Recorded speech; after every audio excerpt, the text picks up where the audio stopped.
The Epic of Gilgamesh. Prologue. Gilgamesh, King in Uruk.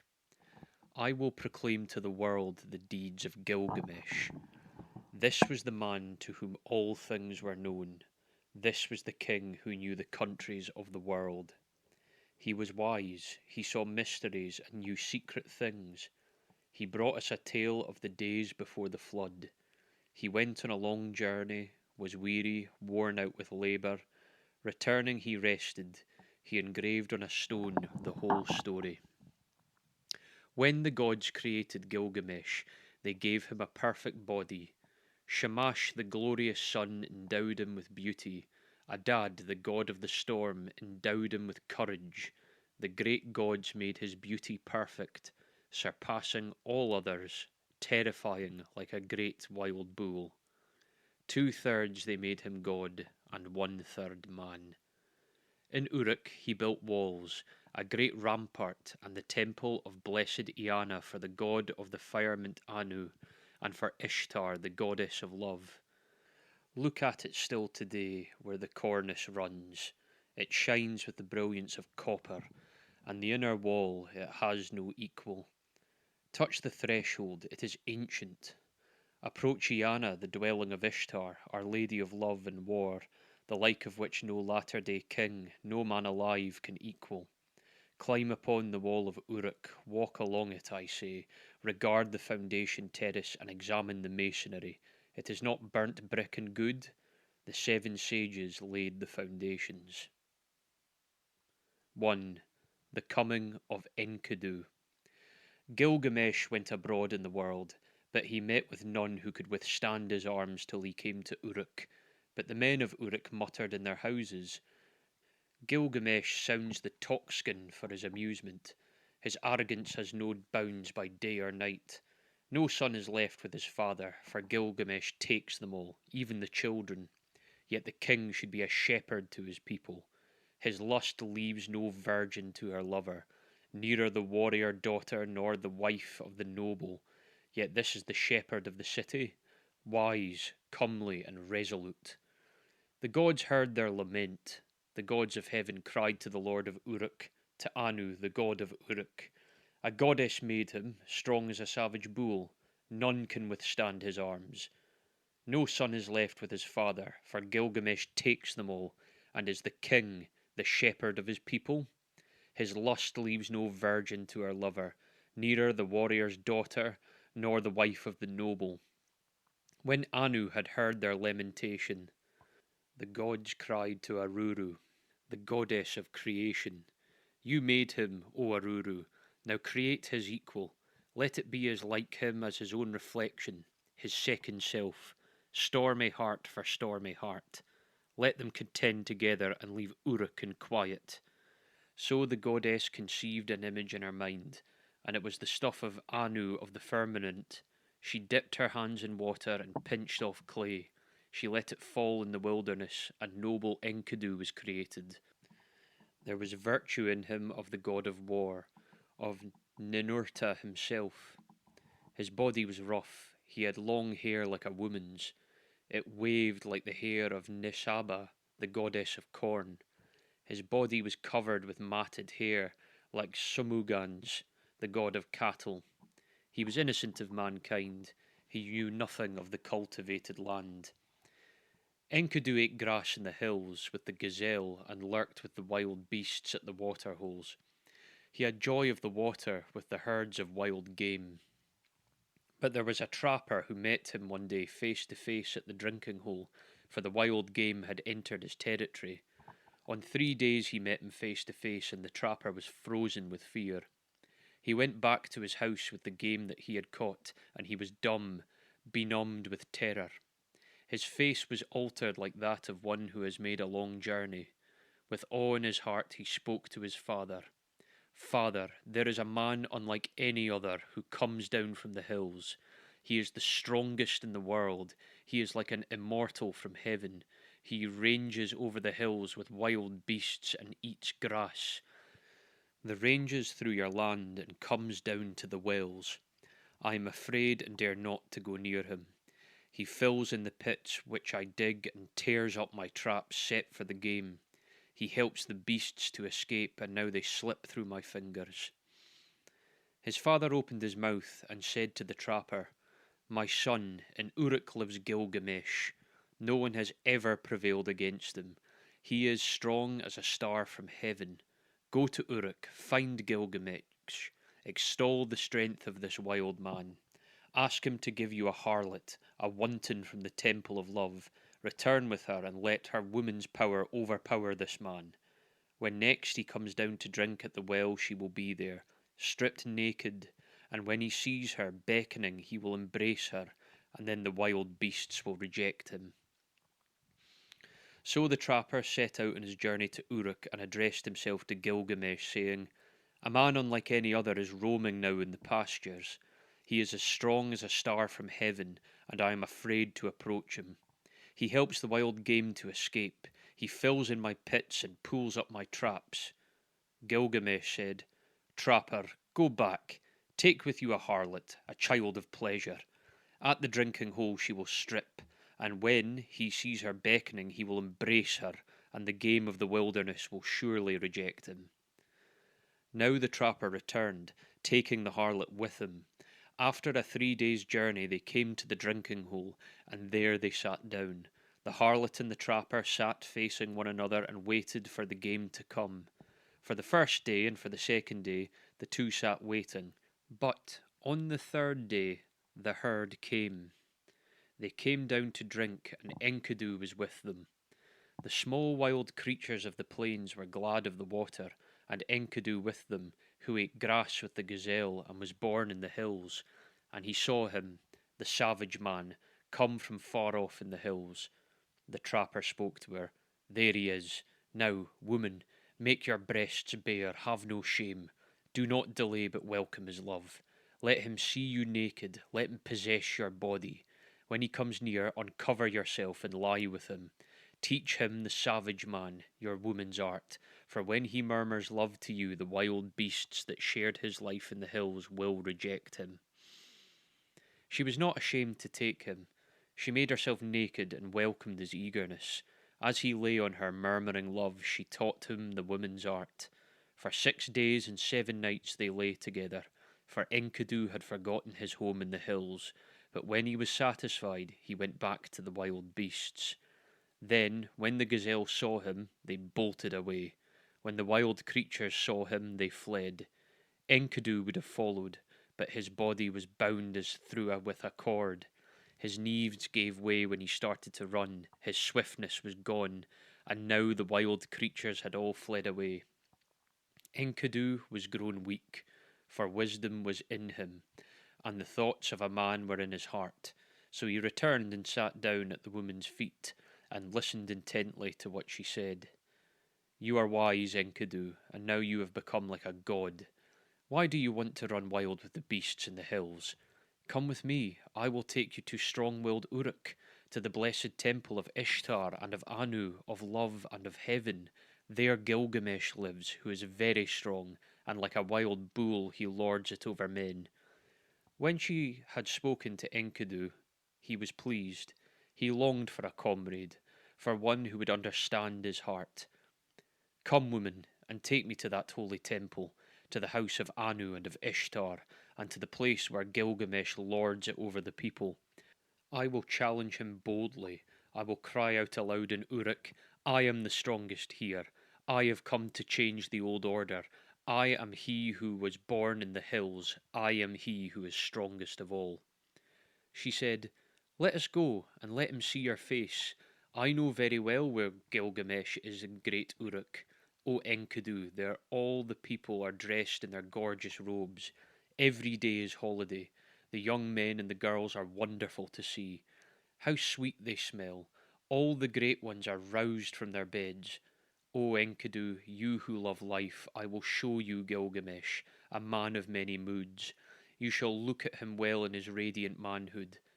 His body is perfect in strength and maturity. He never rests by night or day. He is stronger than you, so leave your boasting. Shamesh, the glorious sun, has given favours to Gilgamesh. and Anu of the heavens, and Enlil and Ea the wise has given him deep understanding. I tell you, even before you have left the wilderness, Gilgamesh will know in his dreams that you are coming. Now Gilgamesh got up to tell his dream to his mother Ninsun, one of the wise gods. Mother, last night I had a dream. I was full of joy, the young heroes were round me, and I walked through the night under the stars of the firmament, and one, a meteor of the stuff of Anu, fell down from heaven. I tried to lift it, but it proved too heavy. All the people of Uruk came round to see it. The common people jostled, and the nobles thronged to kiss its feet, and to me its attraction was like the love of a woman. They helped me. I braced my forehead, and I raised it with throngs and brought it to you, and you yourself pronounced it my brother. Then Ninsun, who is well beloved and wise, said to Gilgamesh, the star of heaven which descended like a meteor from the sky, which you tried to lift but found too heavy, when you tried to move it, it would not budge, and so you brought it to my feet. I made it for you, a goad and spur, and you were drawn as throw to a woman. This is the strong comrade, the one who brings help to his friend in his need. He is the strongest of wild creatures, the stuff of Anu, born in the grasslands, and the wild hills reared him. When you see him, you will be glad. You will love him as a woman, and he will never forsake you. This is the meaning of the dream. Gilgamesh said, Mother, I dreamed a second dream. In the streets of strong-walled Uruk there lay an axe. The shape of it was strange, and the people thronged round. I saw it and was glad. I bent down, deeply drawn towards it, loved it like a woman, and wore it at my side. Ninsun answered, That axe which you saw, which drew you so powerfully like the love of a woman, that is the comrade whom I give you, and he will come in his strength like one of the hosts of heaven. He is the brave companion who rescues his friend in necessity. Gilgamesh said to his mother, A friend, a counsellor has come to me from Enlil, and now I shall befriend and counsel him. So Gilgamesh told his dreams, and the harlot retold them to Enkidu. And now she said to Enkidu, When I look at you, you have become like a god. Why do you yearn to return to the wild again and run with the beasts in the hills? Get up from the ground, the bed of a shepherd. He listened to her words with care. It was good advice that she gave. She divided her clothing in two, and with the one half she clothed him, and with the other herself, and holding his hand she led him like a child to the sheepfolds, into the shepherds' tents. There all the shepherds crowded round to see him. They put down bread in front of him, but Enkidu could only suck the milk of wild animals. He fumbled and gaped at a loss what to do or how he should eat the bread and drink the strong wine. When the woman said, Enkidu, eat bread, it is the stuff of life, drink the wine, it is custom of the land. So he ate till he was full, and drank strong wine, 7 goblets. He became merry, his heart exalted, and his face shone. He rubbed down the matted hair of his body, and anointed himself with oil. Enkidu had become a man, but when he had put on men's clothing, he appeared like a bridegroom. He took arms to hunt the lion so that the shepherds could rest at night. He caught wolves and lions, and the herdsmen lay down in peace, for Enkidu was their watchman, that strong man who had no rival. He was merry living with the shepherds, till one day, lifting his eyes, he saw a man approaching. He said to the harlot, Woman, fetch that man here. Why is he come? I wish to know his name. She went and called the man, saying, Sir, where are you going on this weary journey? The man answered, saying to Enkidu, Gilgamesh has gone into the marriage house and shut out the people. He does strange thing in Uruk, the city of great streets. At the roll of the drum work begins for the men, and work for the women. Gilgamesh, the king, is about to celebrate marriage with the Queen of Love, and he demands to be the first with the bride, the king to be first and the husband to follow, for that was ordained by the gods from his birth, from the time the umbilical cord was cut. But now the drums roll for the choice of the bride, and the city groans. All these words Enkidu turned white in the face. I will go to the place where Gilgamesh lords it over the people. I will challenge him bodily, and I will cry aloud in Uruk, I have come to change the old order, for I am the strongest here. Now Enkidu strode in front, and the women followed behind. He entered Uruk, that great market, and all the folk thronged round him where he stood in the street in strong-walled Uruk. The people jostled. Speaking of him, they said, He is the spit of Gilgamesh. He is shorter. He is bigger of bone. This is the one who is reared on milk of wild beasts. He is the greatest, strongest man here. The men rejoiced. Now Gilgamesh has met his match, the great one, this hero whose beauty is like a god. He is a match even for Gilgamesh. In Uruk, the bridal bed was made, fit for the goddess of love. The bride waited for the bridegroom, but in the night Gilgamesh got up and came to the house. Then Enkidu stepped out. He stood in the street and blocked the way. Mighty Gilgamesh came on, and Enkidu met him at the gate. He put out his foot and prevented Gilgamesh from entering the house. So they grappled, holding each other like bulls. They broke the doorposts and the walls shook. They snorted like bulls locked together. They shattered the doorposts and the walls shook. Gilgamesh bent his knee with his foot planted on the ground, and with a turn Enkidu was thrown. Then immediately his fury died. When Enkidu was thrown, he said to Gilgamesh, There is not another like you in the world. Ninsun, who is strong as a wild ox in the byre, she was the mother who bore you, and now you are raised above all men, and Enlil has given you the kingship, for your strength surpasses the strength of men. So Enkidu and Gilgamesh embraced, and their friendship was sealed. 2. The Forest Journey. Enlil of the Mountain, the father of the gods, had decreed the destiny of Gilgamesh. So Gilgamesh dreamed, and Enkidu said, The meaning of the dream is this. The father of the gods has given you kinship. Such is your destiny. Everlasting life is not your destiny. Because of this, do not be sad at heart. Do not be grieved or oppressed. He has given you power to bind and to loose, to be the darkness and the light of mankind. He has given you unexampled supremacy over the people, victory in battle from which no fugitive returns, in forays and assaults from which there is no going back. But do not abuse this power. Deal justly with your servants in this place. Deal justly before Shamash. The eyes of Enkidu were full of tears, and his heart was sick. He sighed bitterly, and Gilgamesh met his eye and said, My friend, why do you sigh so bitterly? But Enkidu opened his mouth and said, I am weak, my arms have lost their strength. The cry of sorrow sticks in my throat. I am oppressed by idleness. It was then that the Lord Gilgamesh turned his thoughts to the country of the living, on the land of cedars. The Lord Gilgamesh reflected. He said to his servant Enkidu, I have not established my name stamped on bricks as my destiny decreed. Therefore I will go to the country where the cedar is felled. I will set up my name in this place where the names of famous men are written, and where no man's name is written yet. I will rise a monument to the gods. Because of the evil that is in the land, we will go to the forest and destroy the evil, for in the forest lives Humbaba, whose name is Hugeness, a ferocious giant.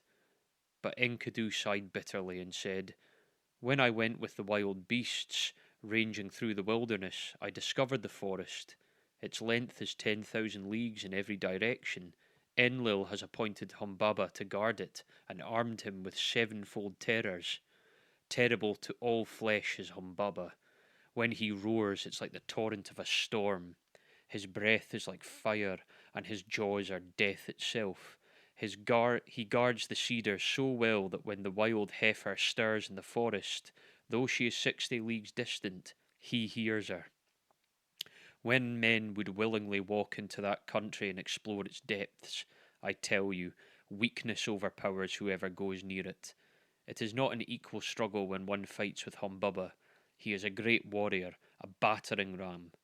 Gilgamesh, the watchman of the forest, never sleeps. Gilgamesh replied, Where is the man who can clamber to heaven? Only the gods live forever with glorious Shamash, but as for us men, our days are numbered. Our occupations are a breath of wind. How is this? Already you are afraid. I will go first, although I am your lord, and you may safely call out, Forward, there is nothing to fear. Then if I fall, I leave behind me a name that endures. Men will say of me, Gilgamesh has fallen in fight with ferocious Humbaba. Long after the child has been bony in my house, they will say it, and remember. Enkidu spoke again to Gilgamesh. O my lord, if you will enter that country, go first to the hero Shamash. Tell the sun god, for the land is his.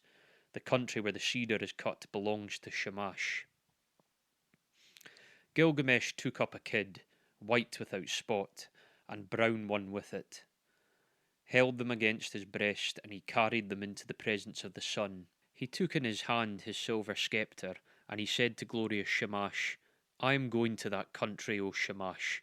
I am going, my hands supplicate, so let it be well with my soul, and bring me back to the key of Uruk. Grant, I beseech, your protection, and let the omen be good. Glorious Shamash answered, Gilgamesh, you are strong, but what is the country of the living to you? O Shamash, hear me, Shamash. Let my voice be heard. Here in the city, man dies oppressed at heart. Man perishes with despair in his heart. I have looked over the wall, and I see the bodies floating on the river, and that will be my lot also. Indeed, I know it is so, for whoever is tallest among men cannot reach the heavens, and the greatest cannot encompass the earth. Therefore I would enter that country, because I have not established my name, stamped on brick as my destiny decreed. I will go to the country where the cedar is cut. I will set up my name where the names of famous men are written, and where no man's name is written I will raise a monument to the gods. The tears ran down his face, and he said, Alas, it is a long journey, and I must take to the land of Humbaba. If this enterprise is not to be accomplished, why did you move me, Shamash, with the restless desire to perform it? How can I succeed if you will not secure me? If I die in that country, I will die without rancour, but if I return, I will make a glorious offering of gifts and of praise to Shamash. So Shamash accepted the sacrifice of his tears. Like the compassionate man, he showed him mercy. He appointed strong allies for Gilgamesh, sons of one mother, and stationed them in the mountain caves. The great winds he appointed, the north wind, the whirlwind, the stone and icy wind, the tempest and the scorching wind, like vipers, like dragons, like a scorching fire, like a serpent that freezes the heart, a destroying flood, and the lightning's fork. Such were they, and Gilgamesh rejoiced. He went to the forge and said, I will give orders to the armourers. They shall cast us our weapons while we watch them.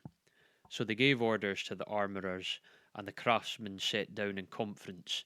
They went into the groves of the plain and cut willow and boxwood. They cast for them axes of 90 pounds, and great swords they cast with blades of 60 pounds each one, with pommels and hilts of 30 pounds. They cast for Gilgamesh the axe Might of Heroes, and the bow of Anshan, and Gilgamesh was armed, and Enkidu, and the weight of the arms they carried was 30 score pounds. The people collected, and the councillors in the streets and in marketplace of Uruk. They came through the gate of 7 bolts, and Gilgamesh spoke to them in the marketplace. I, Gilgamesh, go to see that creature of whom such things are spoken, the rumour of whose name fills the world. I will conquer him in his cedar wood, and show the strength of the sons of Uruk. All the world shall know of it. I am committed to this enterprise, to climb the mountain, to cut down the cedar, and leave behind me an enduring name. The councillors of Uruk, the great market, answered him, Gilgamesh, you are young. Your courage carries you too far. You cannot know what this enterprise means which you plan. We have heard that Humbaba is not like men who die. His weapons are such that none can stand against them. The forest stretches for 10,000 leagues in every direction. Who would willingly go down to explore its depths? As for Humbubba, when he roars it is like a torrent of the storm. His breath is like fire, and his jaws are death itself. Why do you crave to do this thing, Gilgamesh? It is no equal struggle when one fights with Humbubba, that battering ram. When he had heard the words of the counsellors, Gilgamesh looked at his friend and laughed. How shall I answer them? Shall I say I am afraid of Humbubba? I will sit at home all the rest of my days. Then Gilgamesh opened his mouth again and said to Enkidu, My friend, let us go to the great palace, to Eaglemah, and stand before Ninsun the queen. Ninsun is wise with deep knowledge. She will give us counsel for the road we must go. They took each other by the hand as they went to Eaglemah, and they went to Ninsun, the great queen. Gilgamesh approached. He entered the palace and spoke to Ninsun. Ninsun, will you listen to me? I have a long journey to go to the land of Humbaba. I must travel an unknown road and fight a strange battle. For the day I go until I return, till I reach the cedar forest and destroy the evil which Shamash abhors. Pray for me to Shamash. Ninsun went into her room. She put on a dress becoming to her body. She put on jewels to make her breast beautiful. She placed a tiara on her head, and her skirt swept the ground. Then she went up to the altar of the sun. Standing upon the roof of the palace, she burnt incense and lifted her arms to Shamash as the smoke ascended. O Shamash, why did you give this restless heart to Gilgamesh, my son?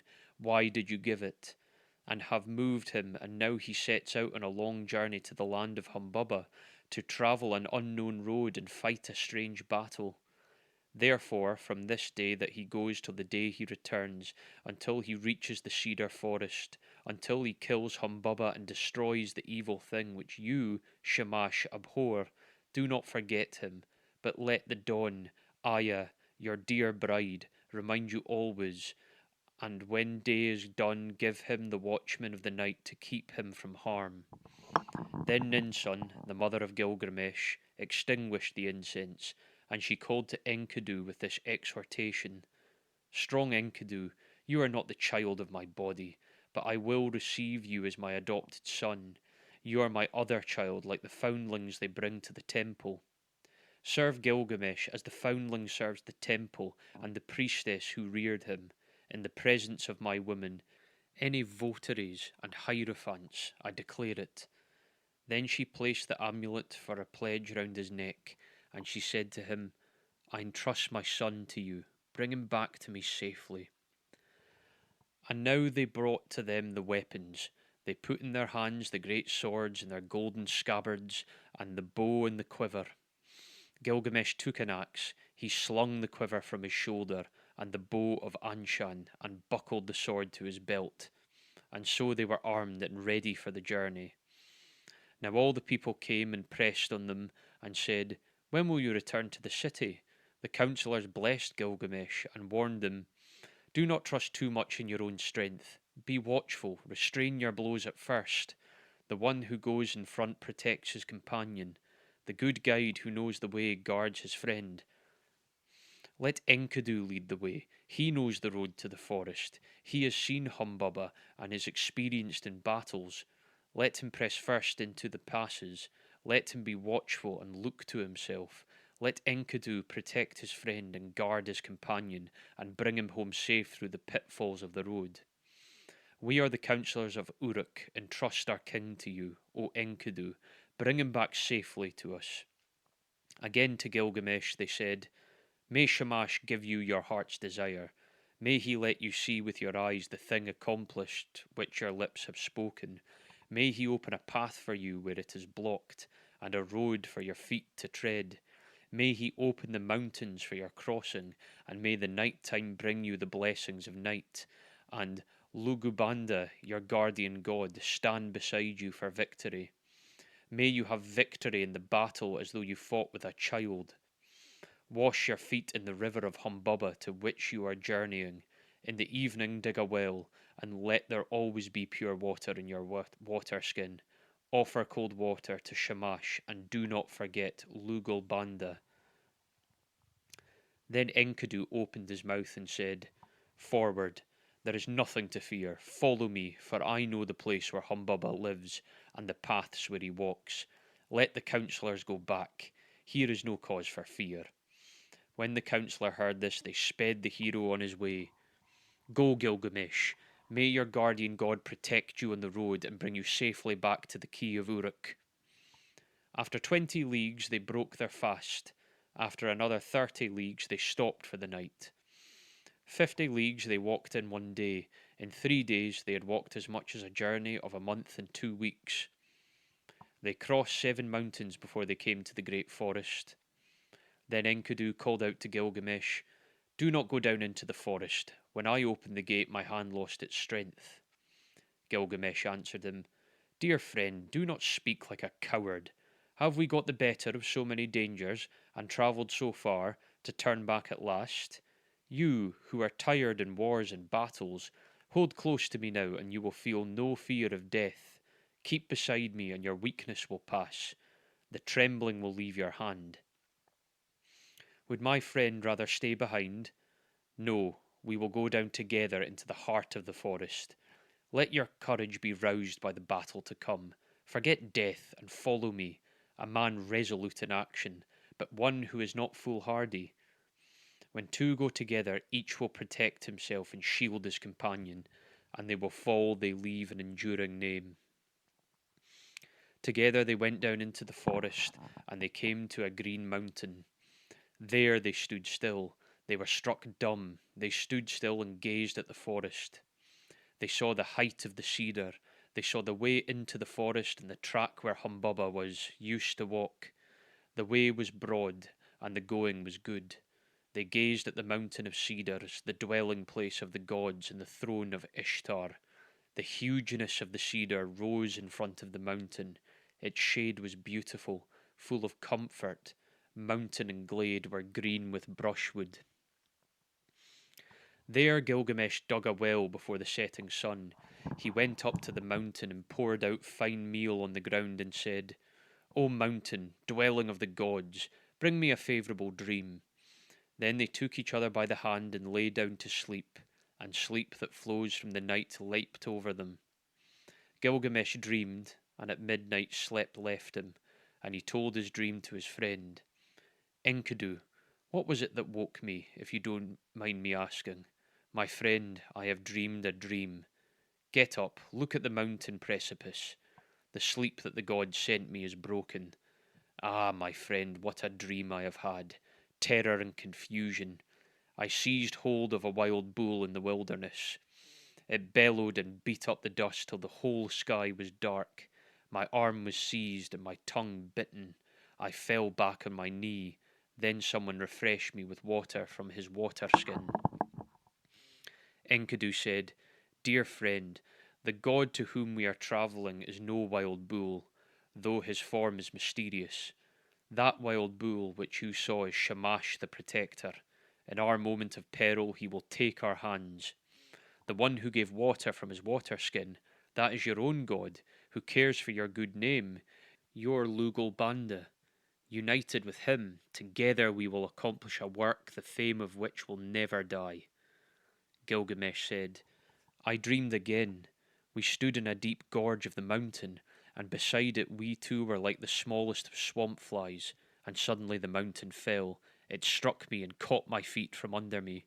Then came an intolerable light blazing out, and it was one whose grace and whose beauty were greater than the beauty of this world. He pulled me out from under the mountain, he gave me water to drink, and my heart was comforted, and he set my feet on the ground." Then Enkidu, the child of the plains, said, "Let us go down from the mountain and talk this thing over together." He said to Gilgamesh, the young god, "Your dream is good, your dream is excellent. The mountain which you saw is Humbaba. Now surely we will seize and kill him, and throw his body down as the mountain fell on the plain." The next day, after 20 leagues, they broke their fast, and after another 30 they stopped for the night. They dug a well before the sun had set, and Gilgamesh ascended the mountain.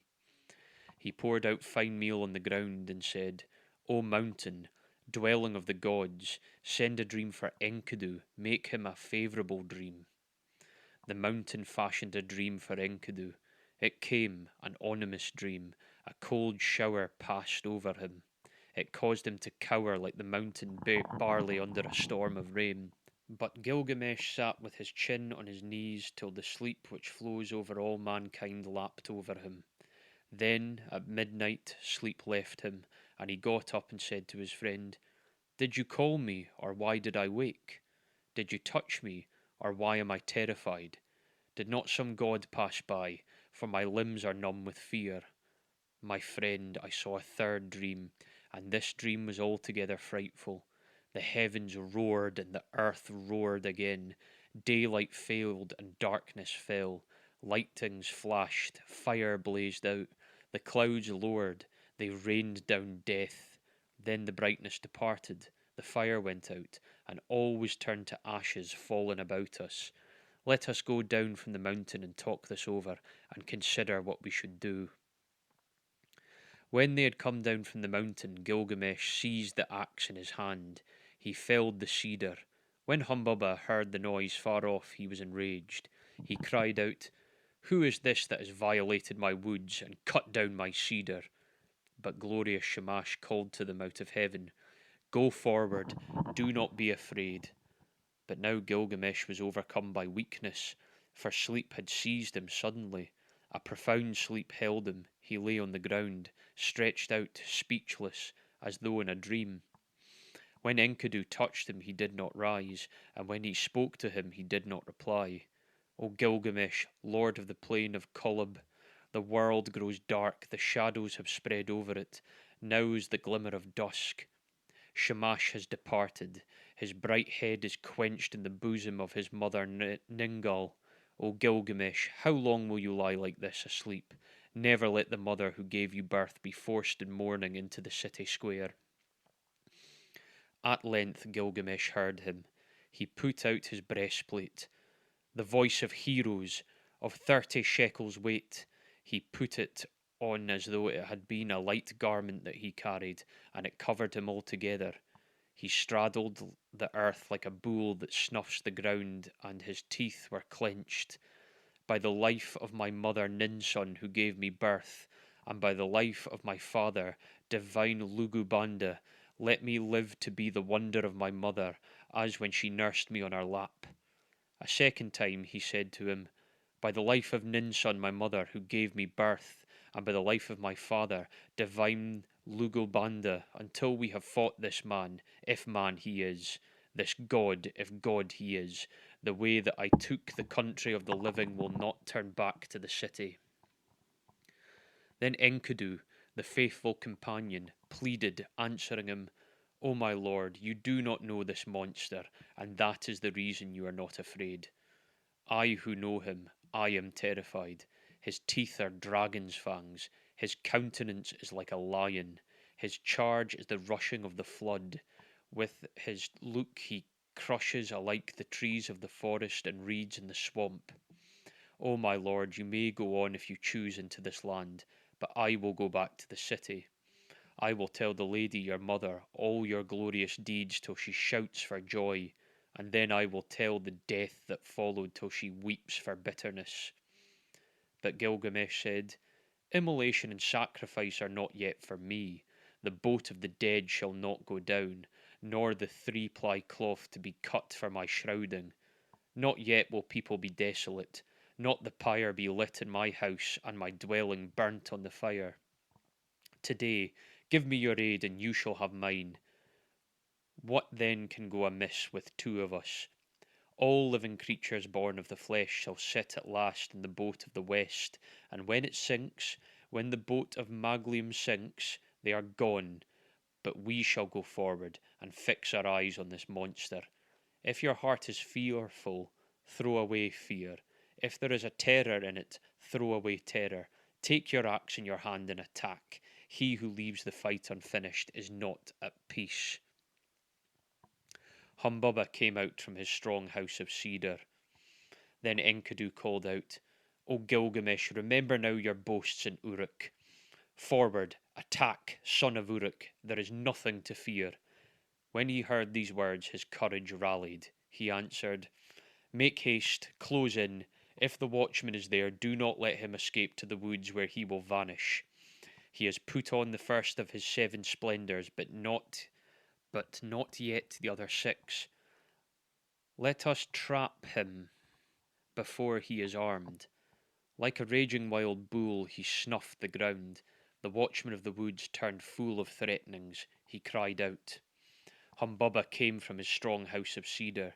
He nodded his head and shook it, menacing Gilgamesh, and on him he fastened his eye, the eye of death.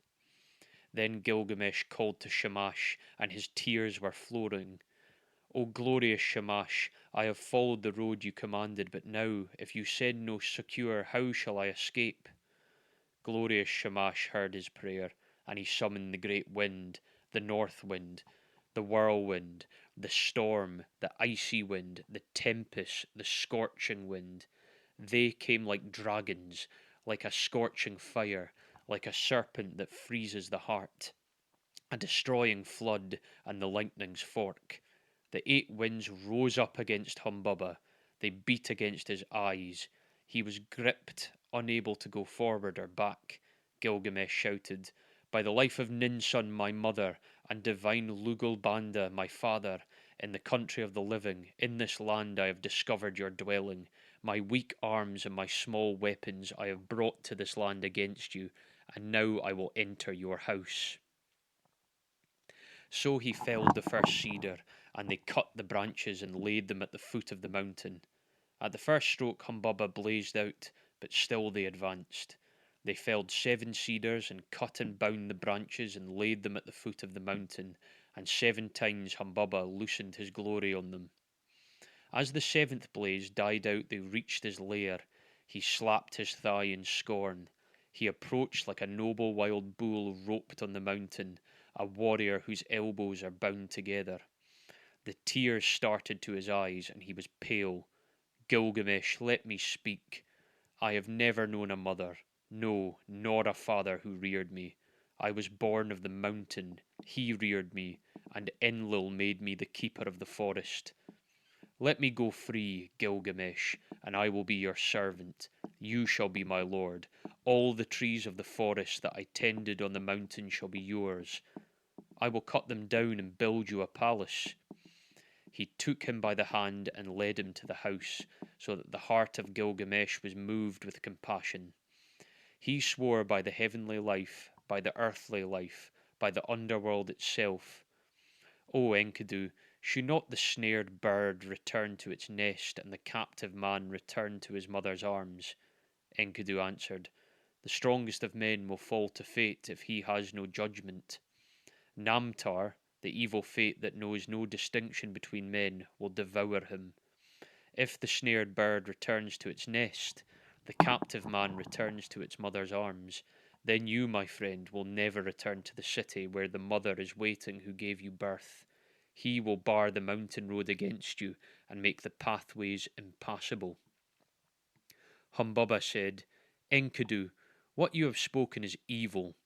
You, a hireling, dependent for your bread, in envy and for fear of a rival you have spoken evil words." Enkidu said, "Do not listen, Gilgamesh. This Humbaba must die. Kill Humbaba first and his servants after." But Gilgamesh said, "If we touch him, the blaze and glory of light will be put out in confusion. The glory and glamour will vanish. Its rays will be quenched." Enkidu said to Gilgamesh, "Not so, my friend. First entrap the bird, and where shall the chicks run then? Afterwards we can search out the glory and the glamour, when the chicks run distracted through the grass." Gilgamesh listened to the words of his companion. He took the axe in his hand, he drew the sword from his belt, and he struck Humbaba with a thrust of the sword to the neck, and Enkidu, his comrade, struck the second blow. At the third blow Humbaba fell. Then there followed confusion, for this was the guardian of the forest who they felled to the ground. For as far as 2 leagues the cedar shivered when Enkidu felled the watcher of the forest, he at whose voice Hermon and Lebanon used to tremble. Now the mountains were moved and all the hills, for the guardian of the forest was killed. They attacked the cedars, the seven splendours of Humbaba were extinguished. So they pressed on into the forest, bearing the sword of 8 talents. They uncovered the sacred dwellings of the Ananoke, and while Gilgamesh felled the first of the trees of the forest, Enkidu cleared their roots as far as the banks of the Euphrates. They set Humbaba before the gods, before Enlil. They kissed the ground and dropped the shroud and set the head before him. When he saw the head of Humbaba, Enlil raged at them. Why did you do this thing? From henceforth may the fire be on your faces. May it eat the bread that you eat. May it drink where you drink. Then Enlil took again the blaze and the 7 splendours that had been Humbaba's. He gave the first to the river, and gave to the lion, to the stone of execration, to the mountain, and to the dreaded daughter of the queen of hell. O Gilgamesh, king and conqueror of the dreadful blaze, wild bull who plunders the mountain, who crosses the sea, glory to him, and from the brave the greater glory is Enki's. 3. Ishtar and Gilgamesh and the death of Enkidu. Gilgamesh watched out his long locks and cleaned his weapons. He flung back his hair from his shoulders. He threw off his stained clothes and changed them for new. He put on his royal robes and made them fast. When Gilgamesh had put on the crown, glorious Ishtar lifted her eyes, seeing the beauty of Gilgamesh. She said, Come to me, Gilgamesh, and be my bridegroom. Grant me seed of your body. Let me be your bride, and you shall be my husband. I will harness for you a chariot of laps, lazuli, and of gold, with wheels of gold and horns of copper, and you shall have mighty demons of the storm for daft mules. When you enter our house in the fragrance of cedar wood, threshold and throne will kiss your feet. Kings, rulers, and princes will bow down before you. They shall bring you tribute from the mountains and the plain. Your ewes shall drop twins, and your goats triplets. Your pack-ass shall outrun mules. Your oxen shall have no rivals, and your chariot horses shall be famous far off for their swiftness. Gilgamesh opened his mouth and answered glorious Ishtar, If I take you in marriage, what gifts can I give in return? What ointments and clothing for your body? I will gladly give you bread and all sorts of food fit for a god. I would give you wine to drink fit for a queen. I would pour out barley to stuff your granary. But as far as making you my wife, that I will not. How would it go with me? Your lovers have found you like a brazier which smoulders in the cold, a back door which keeps out neither squall of wind nor storm, a castle which crushes the garrison, pitch that blackens the bearer, a water skin that chafes the carrier, a stone which falls from the parapet, a battering ram turned back from the enemy, a sandal that trips the wearer. Which of your lovers did you ever love forever? What shepherd of yours has pleased you for all time? Listen to me while I tell the tale of your lovers. There was Tammuz, the lover of your youth. For him you decreed wailing year after year. You loved the many-coloured roller, but still you struck and broke his wing.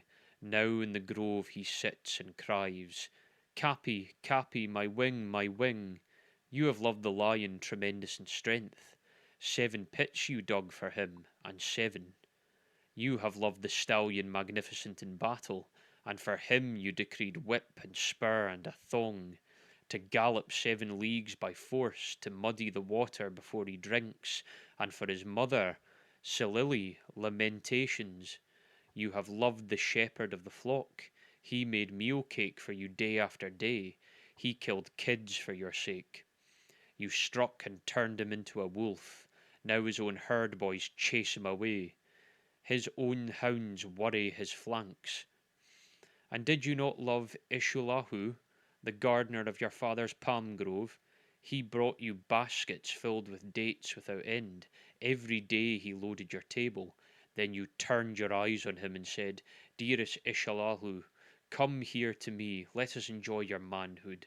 Come forward and take me, I'm yours. Ishalalu answered, What are you asking from me? My mother is baked and I have eaten. Why should I come to such as you for food that is tainted and rotten? For when was a screen of rushes sufficient protection from frosts? But when you had heard his answer, you struck him. He was changed into a blind mole deep in the earth, one whose desire is always beyond his reach. And if you and I should be lovers, should not I be served in the same fashion as all these others whom you loved once? When Ishtar heard this, she fell into a bitter rage. She went up to high heaven. Her tears poured down in front of her father Anu, the Antum her mother. She said, My father, Gilgamesh, has heaped insults on me. He has told over all my abominable behaviour, my foul and hideous acts. Anu opened his mouth and said, Are you a father of gods? Do not you quarrel with Gilgamesh the king, so now he has related your abominable behaviour, your foul and hideous acts. Ishtar opened her mouth and said again, My father, give me the bowl of heaven to destroy Gilgamesh. Fill Gilgamesh, I say, with arrogance of his destruction. But if you refuse to give me the bowl of heaven, I will break the doors of hell and smash the bolts. There will be confusion of people, those above with those from the lower depths. I shall bring up the dead to eat the food like the living, and the hosts of the dead will outnumber the living. Anu said to great Ishtar, If I do what you desire, there will be 7 years of drought throughout Uruk, when corn will be seedless husks. Have you saved grain enough for the people, and grass for the cattle? Ishtar replied, I have saved grain for the people, grass for the cattle, for 7 years of seedless husks. There is grain and there is grass enough. When Anu heard what Ishtar had said, he gave her the bowl of heaven to lead by the helter down to Uruk. When they reached the gates of Uruk, the bull went to the river. With his first snort, cracks opened in the earth, and 100 young men fell down to death. With his second snort, cracks opened, and 200 fell down to death. With his third snort, cracks opened. Enkidu doubled over, but instantly recovered. He dodged aside and leapt on the bull and seized it by the horns. The bowl of heaven formed in his face, but it brushed him with the thick of its tail. Enkidu cried to Gilgamesh, My friend, we boasted that we would leave enduring names behind us. Now thrust your sword between the nape and the horns. So Gilgamesh followed the bull. He seized the thick of its tail. He thrust the sword between the nape and the horns and slew the bull. When they had killed the bull of heaven, they cut out its heart and gave it to Shamash, and the brothers rested. But Ishtar rose tip and mounted the great wall of Uruk. She sprang on the tower and uttered a curse. Woe to Gilgamesh, for he has scorned me in killing the bull of heaven. When Enkidu heard these words, he tore out the bull's right thigh and tossed it in her face, saying, If I could lay my hands on you, it is this I should do to you, and lash the entrails to your side. Then Ishtar called together her people, the dancing and singing girls, the prostitutes of the temple, the courtesans. Over the thigh of the bull of heaven she set up a lamentation. But Gilgamesh called the smiths and the armourers, all of them together. They admired the immensity of the horns. They were plated with lapis lazuli 2 fingers thick. They were 30 pounds each in weight, and their capacity in oil was 6 measures. And he gave to his guardian god, Lugalbanda, but he carried the horns into the palace and hung them on the wall. Then they washed their hands in the Euphrates. They embraced each other and went away. They drove through the streets of Uruk where the heroes were gathered to see them, and Gilgamesh called to the singing girls, Who is most glorious of these heroes? Who is the most eminent among men? Gilgamesh is the most glorious of heroes. Gilgamesh is the eminent among men. And now there was feasting and celebrations and joy in the palace, till the heroes lay down, saying, Now we will rest for the night. When the daylight came, Enkidu got up and cried to Gilgamesh, "O my brother, such a dream I had last night. Anu, Enlil, Ea, and heavenly Shamash took counsel together, and Anu said to Enlil, because they have killed the bull of heaven, and because they have killed Humbaba, who guarded the cedar mountain, one of the two must die." Then glorious Shamash answered to the hero Enlil, "It was by our command they killed the bull of heaven, and killed Humbaba, and must Enkidu die although innocent?" Enlil flung round in a rage at glorious Shamash. "You dare to say this, you who went about with them every day like one of themselves?" So Enkidu lay stretched out before Gilgamesh. His tears ran down in streams, and he said to Gilgamesh, "O my brother, so dear are you to me, brother, yet they will take me from you." Again he said, "I must sit down on the threshold of the dead, and never again will I see my dear brother with my eyes." While Enkidu lay alone in the sickness, he cursed the gate as though it was living flesh.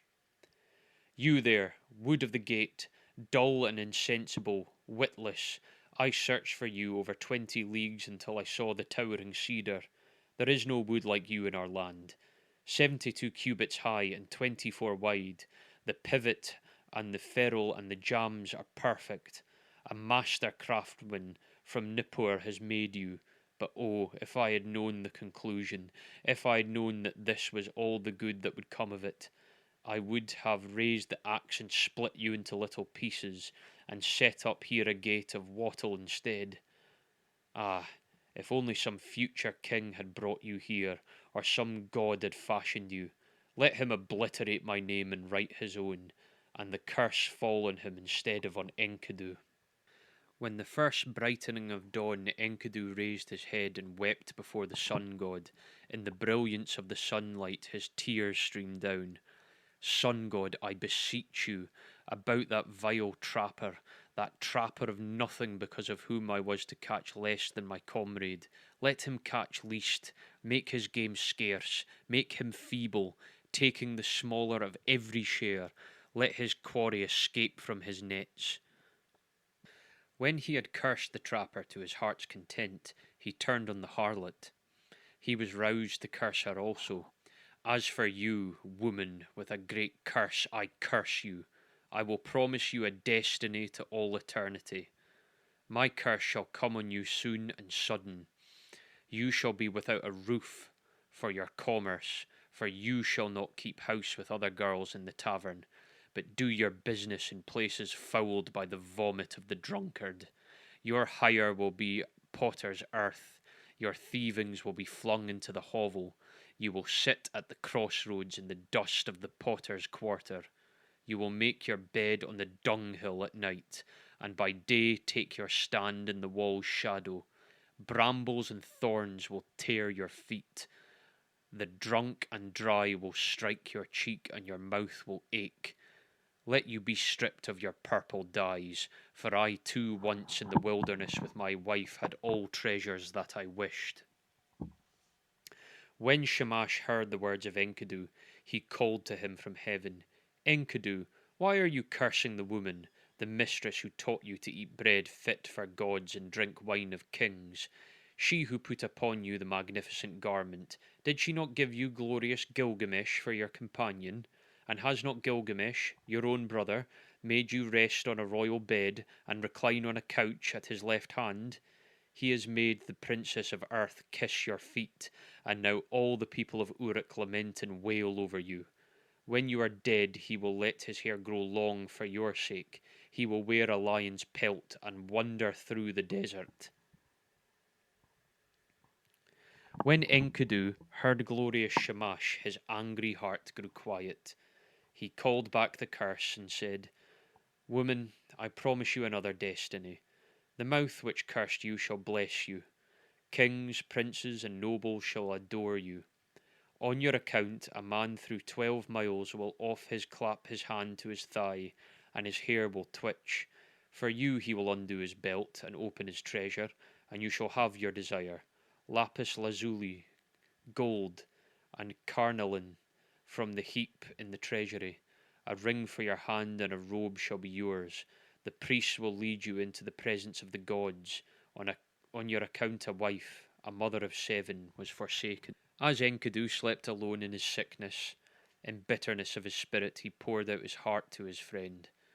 It was I who cut down the cedar, I who levelled the forest, I who slew Humbaba, and now see what has become of me. Listen, my friend, this is the dream I dreamt last night. The heavens roared and the earth rumbled back in answer. Between them stood I before an awful being, the sombre-faced man-bird. He had directed on me his purpose. He was a vampire face. His foot was a lion's foot. His hand was an eagle's talon. He fell on me, and his claws were in my hair. He held me fast, and I smothered. Then he transformed me so that my arms became wings, covered with feathers. He turned his stare towards me, and he led me away to the palace of Erkala, the Queen of Darkness, to the house from which none who enters ever returns, down the road from which there is no coming back. There is the house whose people sit in darkness, dust is their food, and clay their meat. They are clothed like bird with wings for covering. They see no light, they sit in darkness. I entered the house of dust, and I saw the kings of the earth, the crowns put away forever, rulers and princes, all those who once were kingly crowns and ruled the world in the days of old. They who stood in the palace of the gods, like Anu and Enlil, stood now like servants to fetch baked meats in the house of dust, to carry cooked meat and cold water from the water skin. In the house of dust which I entered were high priests and acolytes, priests of the incantation and of ecstasy. There were servers of the temple, and there was Etana, the king of the dish, whom the eagle carried to heaven in the days of old. I saw also Samquin, god of cattle, and there was Ereshkigal, the queen of the underworld. The Benfit Sheri squatted in front of her, she who is the recorder of the gods and keeps the book of death. She held a tablet from which she read. She raised her head, she saw me and spoke. Who has brought this one here? Then I awoke like a man drained of blood who wanders alone in wastes of rashes, like one whom the bailiff has seized and his heart pounds with terror. Gilgamesh had peeled off his clothes. He listened to his words and wept quick tears. Gilgamesh listened, and his tears flowed. He opened his mouth and spoke to Enkidu. Who is there in strong-walled Uruk who has wisdom like this? Strange things have been spoken. Why does your heart speak strangely? The dream was marvellous, but the terror was great. We must treasure the dream whatever the terror, for the dream has shown that misery comes at last to the healthy man. The end of life is sorrow. And Gilgamesh lamented, Now I will pray to the great gods, for my friend has had an ominous dream. This day on which Enkidu dreamed came to an end, and he lay stricken with sickness. One whole day he lay on his bed, and his suffering increased. He said to Gilgamesh, the friend on whose account he had left the wilderness, Once I ran for you, for the water of life, and I now have nothing. A second day he lay on his bed, and Gilgamesh watched over him, but the sickness increased. A third day he lay on his bed. He called out to Gilgamesh, rousing him up. Now he was weak, and his eyes were blind with weeping. 10 days he lay, and his suffering increased. 11 and 12 days he lay on his bed of pain. Then he called to Gilgamesh, My friend, the great goddess cursed me, and I must die in shame. I shall not die like a man fallen in battle. I feared to fall, but happy is the man who falls in battle, for I must die in shame. And Gilgamesh wept over Enkidu. With the first light of dawn he raised his voice and said to the counsellors of Uruk, Hear me, great ones of Uruk. I weep for Enkidu, my friend, bitterly moaning like a woman mourning. I weep for my brother. O Enkidu, my brother, you were the axe at my side, my hand's strength, the sword in my belt, the shield before me, a glorious robe, my fairest ornament. An evil fate has robbed me. The wild ass and the gazelle, that were father and mother, all long-tailed creatures that nourished you, weep for you. All the wild things of the plain and pastures, the paths that you loved in the forest of cedars, night and day murmur. Let the great ones of strong-walled Uruk weep for you. Let the finger of blessing be stretched out in mourning. Enkidu, young brother, hark, there is an echo through all the country like a mother mourning. Weep all the paths where we walked together, and the beasts we hunted, the bear and hyena, tiger and panther, leopard and lion, the stag and the ibex, the bull and the doe. The river along whose banks we used to walk weeps for you. Ola of Olim and dear Euphrates, where once we drew water for water skins. The mountain we climbed where we slew the watchman weeps for you. The warriors of strong-willed Uruk, where the bull of heaven was killed, weep for you. All the people of Eridu weep for Enkidu. Those who brought grain for your eating mourn for you now. Who rubbed oil on your back mourn for you now. Who poured beer for your drinking mourn for you now. The harlot who anointed you with fragment ointment laments for you now. The women of the palace who brought you a wife, a chosen ring of good advice, lament for you now, and the young men your brothers, as though they were women, go long-haired in mourning. What is this sleep which holds you now? You are lost in the dark and cannot hear me. He touched his heart, but it did not beat, nor did he lift his eyes again. When Gilgamesh touched his heart, it did not beat. So Gilgamesh laid a veil, as one veils the bride, over his friend. He began to rage like a lioness robbed of her whelps. The way and that he paced around the bed, he tore out his hair and stewed it around. He dragged of his splendid robes and flung them down as though they were abominations. In the first light of dawn, Gilgamesh cried out, I made you rest on a royal bed. You reclined on a couch at my left hand. The princes of the earth kissed your feet. I will cause all the people of Uruk to weep over you and raise the dirge of the dead. The joyful people will stoop with sorrow, and when you have gone to the earth, I will let my hair grow long for your sake. I will wander through the wilderness in the skin of a lion. The next day also, in the first light of Gilgamesh lamented.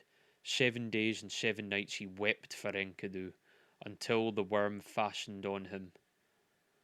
Only then he gave him up to the earth, for the Ananoke, the judges, had seized him. Then Gilgamesh issued a proclamation through the land. He summoned them all, the coppersmiths, the goldsmiths, the stone workers, and commanded them, Make a statue of my friend. The statue was fashioned with a great weight of lapis lazuli for the breast and of gold for the body. A table of hardwood was set out, and on it a bowl of carnelian filled with honey, and a bowl of lapis lazuli filled with butter. These he exposed and offered to the sun, and weeping he went away. 4. The search for everlasting life. Bitterly, Gilgamesh wept for his friend Enkidu. He wandered over the wilderness as a hunter. He roamed over the plains. In his bitterness he cried, How can I rest? How can I be at peace? Despair is in my heart. What is my brother is now, that shall I be when I am dead? Because I am afraid of death, I will go as best I can to find Ut-nap-ishtam, whom they call the Faraway, for he has entered the assembly of the gods. So Gilgamesh travelled over the wilderness. He wandered over the grasslands, a long journey, in search of Ut-nap-ishtam, whom the gods took after the deluge, and they set him to live in the land of Dilmun, in the garden of the sun, and to him alone of men they gave everlasting life. At night, when he came to the mountain passes, Gilgamesh prayed. In these mountain passes, long ago I saw lions. I was afraid, and I lifted my eyes to the moon. I prayed, and my prayers went up to the gods. So now, O moon god Sin, protect me. When he had prayed, he laid down to sleep until he was awoken from out of a dream. He saw the lions round him glorying in life. Then he took his axe in his hand, he drew his sword from his belt, and he fell upon them like an arrow from the string, and struck and destroyed and scattered them. So at length Gilgamesh came to Mashu, the great mountains about which he had heard many things, which guard the rising and the setting sun. Its twin peaks are as high as the wall of heaven, and its paps reach down to the underworld. At its gate the scorpions stand guard, half man and half dragon. Their glory is terrifying. Their stare strikes death into men. Their shimmering halo sweeps and mountains that guard the rising sun. When Gilgamesh saw them, he shielded his eyes for the length of a moment only. Then he took courage and approached. When he saw him so undismayed, the man scorpion called to his mate, "This one who comes to us now in flesh of the gods." The mate of the man scorpion answered, "2/3 is God, but 1/3 is man." Then he called to the man Gilgamesh, he called to the child of the gods, "Why have you come so great a journey? For what have you travelled so far, crossing the dangerous waters? Tell me the reason for your coming." Gilgamesh answered, "For Enkidu, I loved him dearly. Together we endured all kinds of hardships. On his account I have come, for the common lot of man has taken him. I have wept for him day and night. I would not give up his body for burial. I thought my friend would come back because of my weeping. Since he went, my life is nothing. That is why I have travelled here in search of Otnap Ishtam, my father, for men say he has entered the assembly of the gods and has found everlasting life. I have a desire to question him concerning the living and the dead." The man scorpion opened his mouth and said, speaking to Gilgamesh, "No man born of woman has done what you have asked. No mortal man has gone into the mountain, the length of it 12 leagues of darkness. In it there is no light, but the heart is oppressed with darkness. From the rising of the sun to the setting of the sun there is no light." Gilgamesh said, "Although I should go in sorrow and in pain, with sighing and with weeping, still I must go. Open the gate of the mountain." And the man scorpion said, "Go, Gilgamesh. I permit you to pass through the mountain of Mashu, and through the high ranges. May your feet carry you safely home. The gate of the mountain is open." When Gilgamesh heard this, he did as the man scorpion had said. He followed the sun's road to its rising, through the mountain. When he had gone 1 league, the darkness became thick around him, for there was no light. He could see nothing ahead and nothing behind him. After 2 leagues, the darkness was thick and there was no light. He could see nothing ahead and nothing behind him. After 3 leagues, the darkness was thick and there was no light. He could see nothing ahead and nothing behind him. After 4 leagues, the darkness was thick and there was no light. He could see nothing ahead and nothing behind him. At the end of 5 leagues, the darkness was thick and there was no light. He could see nothing ahead and nothing behind him. At the end of 6 leagues, the darkness was thick and there was no light. He could see nothing ahead and nothing behind him. When he had gone 7 leagues, the darkness was thick and there was no light. He could see nothing ahead and nothing behind him. When he had gone 8 leagues, Gilgamesh gave a great cry, for the darkness was thick and he could see nothing ahead and nothing behind him. After 9 leagues, he felt the north wind on his face, but the darkness was thick and there was no light.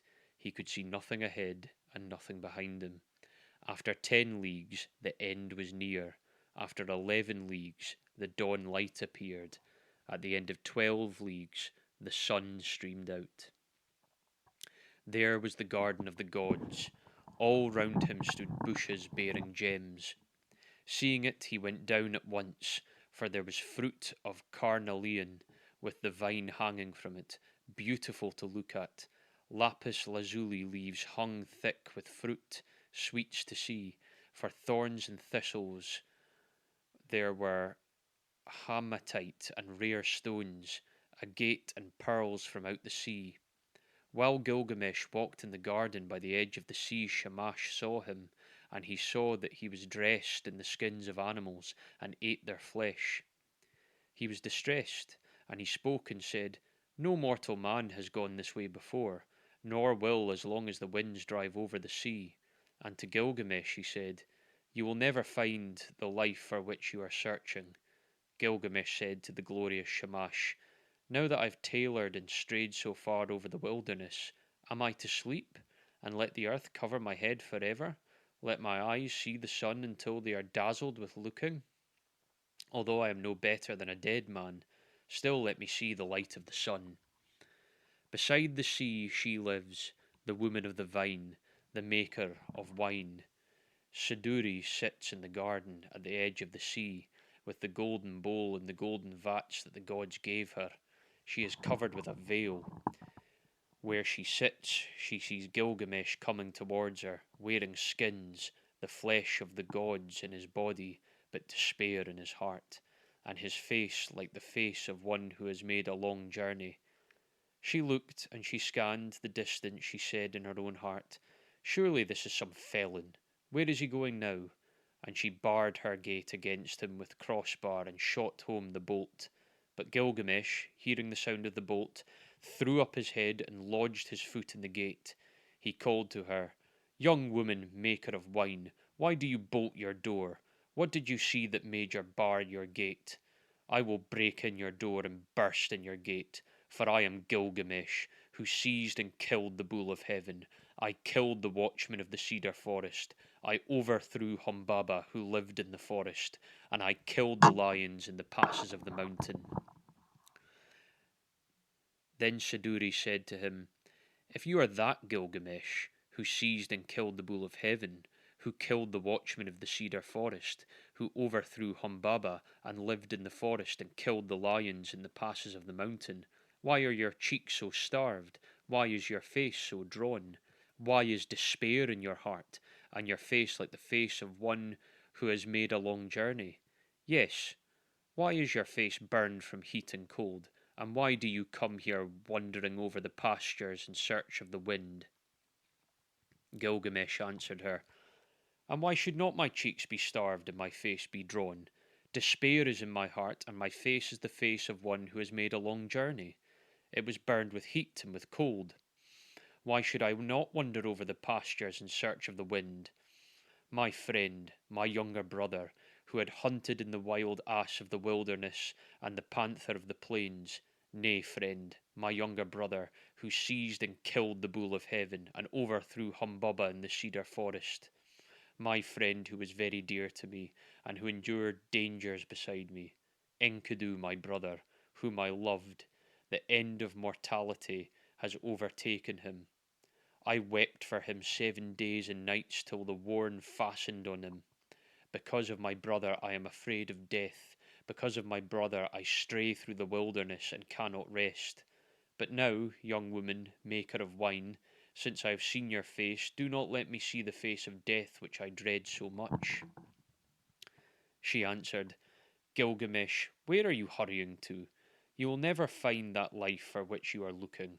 When the gods created man, they allotted to him death, but life they retained in their own keeping. As for you, Gilgamesh, fill your belly with good things, day and night, night and day. Dance and be merry, feast and rejoice. Let your clothes be fresh. Bathe yourself in water. Cherish the little child that holds your hand, and make your wife happy in your embrace, for this too is the lot of man." But Gilgamesh said to Siduri, the young woman, "How can I be silent? How can I rest, when Enkidu, whom I love, is dust, and I too shall die and be laid in the earth? You live by the seashore, and look into the heat of it, young woman. Tell me now, which is the way to Utnapishtim, the son of Ubaratutu? What directions are there for the passage? Give me, oh, give me directions. I will cross the ocean if possible. If it is not, I will wander still farther in the wilderness." The winemaker said to him, "Gilgamesh, there is no crossing the ocean. Whoever has come since the days of old has not been able to pass the sea." The sun in his glory crosses the ocean, but who besides Shamash has ever crossed it?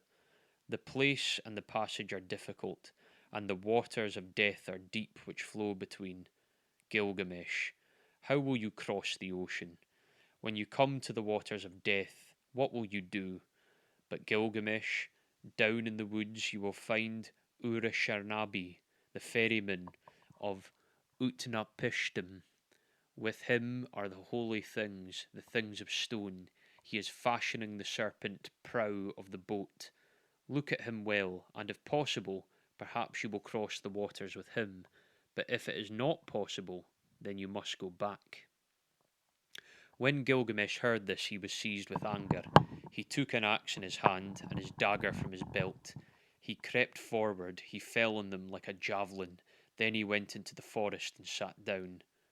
Urshananabi saw the dagger flash and heard the axe, and he beat his head, for Gilgamesh had shattered the tackle of the boat in his rage. Urashanabi said to him, "Tell me what your name is. I am Urshanabi, the ferryman of Untanishtim, the faraway." He replied to him, "Gilgamesh is my name. I am from Uruk, from the house of Anu." Then Urashanabi said to him, "Why are your cheeks so starved and your face drawn? Why is despair in your heart, and your face like the face of one who has made a long journey? Yes, why is your face burned with heat and with cold? And why do you come here wandering over the pastures in search of the wind?" Gilgamesh said to him, "Why should not my cheeks be starved and face drawn? Despair is in my heart, and my face is the face of one who has made a long journey. I was burned with heat and cold. Why should I not wander over the pastures? My friend, my younger brother, who seized and killed the bull of heaven and overthrew Humbaba in the cedar forest, my friend who was very dear to me and who endured dangers beside me, Enkidu, my brother, whom I loved, the end of mortality has overtaken him. I wept for him 7 days and nights, till the worm fastened on him. Because of my brother, I am afraid of death. Because of my brother, I stray through the wilderness. His fate lies heavily upon me. How can I be silent? How can I rest?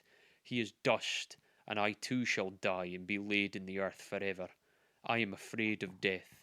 Therefore, Urashabi, tell me which is the road to Utnapishtim.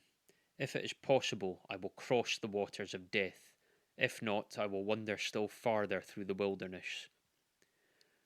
Ursharabi said to him, "Gilgamesh, your own hands have prevented you from crossing the ocean. When you destroyed the tackle of the boat, you destroyed its safety." Then the two of them talked it over, and Gilgamesh said, "Why are you so angry with me, Urshanabi? For you yourself cross the sea by day and night. At all seasons you cross it." Gilgamesh, "Those things you destroyed, their property is to carry me over the water, to prevent the waters of death from touching me. It was for this reason that I preserved them, but you have destroyed them, and the Urnu snakes with them. But now go into the forest, Gilgamesh, with your axe, cut poles 120, cut them 60 cubits long, paint them with bitumen, set them on the furrows, and bring them back." When Gilgamesh heard this, he went into the forest. He cut poles 120, he cut them 60 cubits long. He painted them with bitumen, he set on them the furrows, and he brought them to Usharnabi. Then they boarded the boat, Gilgamesh and Urshanabi together, launching it out the waves of the ocean. For 3 days they ran on as it were a journey of a month and 15 days, and at last Urshanabi brought the boat to the waters of death.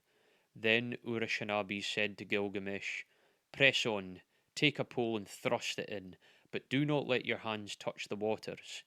Gilgamesh, "Take a second pole, take a third, take a fourth pole.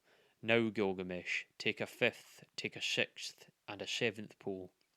Gilgamesh, take an eighth, and a ninth, and a 10th pole.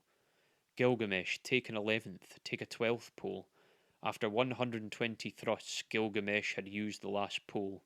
Then he stripped himself, he held up his arms for a mast and his covering for a sail. So Urasharabi the ferryman brought Gilgamesh to Utnapishtim, whom they call the Faraway, who lives in Dychnwn at the place of the sun's transit eastward of the mountain. To him alone of men the gods had given everlasting life. Now Utnapishtim, where he lay at ease, looked into the distance, and he said in his heart, musing to himself, why does the boat sail here without tackle and mast? Why are their sacred stones destroyed? And why does the master not sail the boat? The man who comes is none of mine. Where I look, I see a man whose body is covered with skins of beasts. Who is this who walks up to the shore behind Urashanabi? For surely he is no man of mine. So Utnapishtim looked at him and said, what is your name, you who come here wearing the skins of beasts, with your cheeks starved and your face drawn? Where are you hurrying to now? For what reason have you made this great journey, crossing the seas whose passage is so difficult? Tell me the reason for your coming. He replied, Gilgamesh is my name. I am from Uruk, from the house of Anu. Then Utnapishtim said to him, if you are Gilgamesh, why are your cheeks so starved and your face drawn? Why is despair in your heart and your face like the face of one who has made a long journey? Yes, why is your face burned with heat and cold? And why do you come here, wandering over the wilderness in search of wind? Gilgamesh said to him, why should not my cheeks be starved and my face drawn? Despair is in my heart, and my face is the face of one who has made a long journey. It was burned with heat and with cold. Why should I not wander over the pastures? My friend, my younger brother, who seized and killed the bull of heaven and overthrew Humbaba in the cedar forest. My friend who was my very dear to me and endured dangers beside me. Enkidu, my brother whom I loved. The end of mortality has overcome him. I wept for him 7 days and nights till the worm fastened on him. Because of my brother, I am afraid of death. Because of my brother, I stray through the wilderness. His fate lies heavy upon me. How can I be silent? How can I rest? He is dust, and I shall die also, and be laid in the earth forever. Again Gilgamesh said, speaking to Utnapishtim, it is to see Utnapishtim, whom we call the Faraway, that I have come on this journey. For this I have wandered over the world, I have crossed many difficult ranges, I have crossed the seas, I have wearied myself with travelling, my joints are aching, and I have lost acquaintance with sleep, which is sweet. My clothes were worn out before I came to the house of Siduri. I have killed the bear and the hyena, the lion and the panther, the tiger and the stag and the ibex, all sorts of wild game, and the small creatures of the pastures. I ate their flesh and I wore their skins, and that was how I came to the gate of the young woman, the maker of wine, who barred her gate of pinch and booming against me. But from her I had news of the journey, so then I came to Urishanabi, the ferryman, and with him I crossed over the waters of death. O Father Utnapishtim, you who have entered the assembly of the gods, I wish to question you concerning the living and the dead. How shall I find the life for which I am searching? Utnapishtim said, there is no permanence. Do we build a house to stand forever? Do we seal a contract to hold for all time? Do brothers divide an inheritance to keep them forever? Does the flood time of rivers endure? It's only the nymph of the dragonfly who sheds her larva and sees the sun in its glory. From the days of old there is no permanence. The sleeping and the dead, how alike they are! They are like a painted death. What is there between a master and the servant with both have fulfilled their doom? When the Ananoki, the judges, came together, and the Mamatutin, the mother of destinies, together they decree the fates of men. Life and death they allot, but the day of death they do not disclose. Then Gilgamesh said to Utnapishtim, the faraway, I look at you now, Utnapishtim, and your appearance is no different from mine. There is nothing strange in your features. I thought I should find you like a hero prepared for battle, but you here taking your ease on your back. Tell me truly, how was it that you came to enter the company of the gods and to possess everlasting life? Utnapishtim said to Gilgamesh, I will reveal to you a mystery. I will tell you a secret of the gods. 5.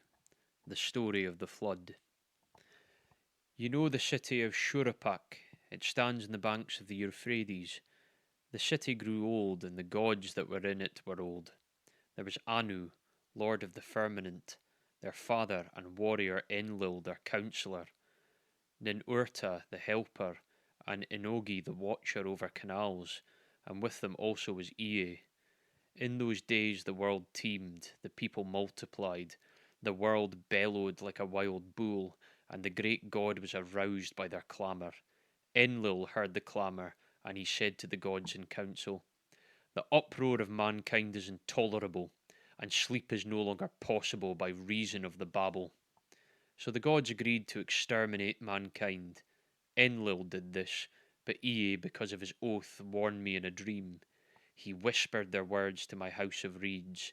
Reed house, wall, O wall, hearken, reed house, wall reflect, O man of Shurupak, son of Ubaratutu, tear down your house and build a boat, abandon possessions and look for life, despite worldly goods, and save your soul alive.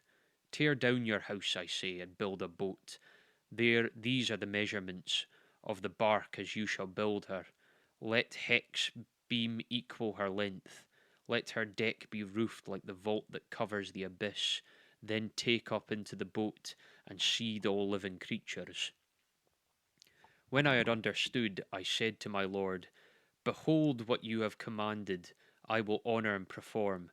But how shall I answer the people, the city, the elders?" Then Ea opened his mouth and said to me, his servant, "Tell them this. I have learnt that Enlil is wrathful against me. I dare no longer walk in his land, nor live in his city. I will go down to the gulf to dwell with Ea, my lord. But on you he will rain down abundance, rare fish and shy wild fowl, a rich harvest tide in the evening. The rider of the storm will bring you wheat in torrents." In the first light of dawn, all my household gathered round me. The children bought pitch, the men whatever was necessary. On the 5th day I laid the keel and the ribs, then I made fast the planking. The ground space was 1 acre. Each side of the deck measured 120 cubits, making a square. I built 6 decks below, 7 in all. I divided them into 9 sections, with bulkheads between. I drove in wedges where it needed. I saw the punt poles and laid in supplies. The carriers brought oil in baskets. I poured pitch into the furnace and asphalt and oil. More oil was consumed in cockling, and more again the master of the boat took into his stores. I slaughtered bullocks for the people, and every day I killed sheep. I gave the shipwrights wine to drink, as though it were river water, raw wine and red wine and oil and white wine. There was feasting then as there is in the time of the New Year festival. I myself anointed my head. On the 7th day the boat was complete. Then there was launching full of difficulty. There was shifting of ballast above and below till 2/3 was submerged. I loaded into her all that one had of gold and of living things, my family, my kin, the beast of the field, both wild and tame, and all the craftsmen. I sent them on board, for the time that Shamash had ordained was already fulfilled when he said, "In the evening, when the rider of the storm sends down the destroying rain, enter the boat and batten her down." The time was fulfilled, the evening came, the rider of the storm sent down the rain. I looked out at the weather, and it was terrible, so I too boarded the boat and battened her down. All was now complete, the battening and the caulking, so I handed the tiller to the Puzar Amuri, the steersman, with the navigation and the care of the whole boat. With the first light of dawn a black cloud came from the horizon. It thundered where Adad, lord of the storm, was riding. In front over the hill and plain Shalat and Hanish, heralds of the storm, led on. Then the gods of the abyss rose up. Nergal pulled out the dams of the nether waters. Nanutra, the warlord, threw down the dikes, and the 7 judges of hell, the Ananoki, raised their torches, lighting the land with their livid flame. A stupor of despair went up to heaven when the god of the storm turned daylight to darkness, when he smashed the land like a cup. On the whole day the tempest raged, gathering fury as it went. It poured over the people like the tides of battle. A Imam could not see his brother, nor the people be seen from heaven. Even the gods were terrified at the flood. They fled to the highest heaven, the firmament of An. They crouched against the walls, cowering like curs. Then Ishtar, the sweet-voiced queen of heaven, cried out like a woman in travail. Alas, the days of old are turned to dust because I command evil.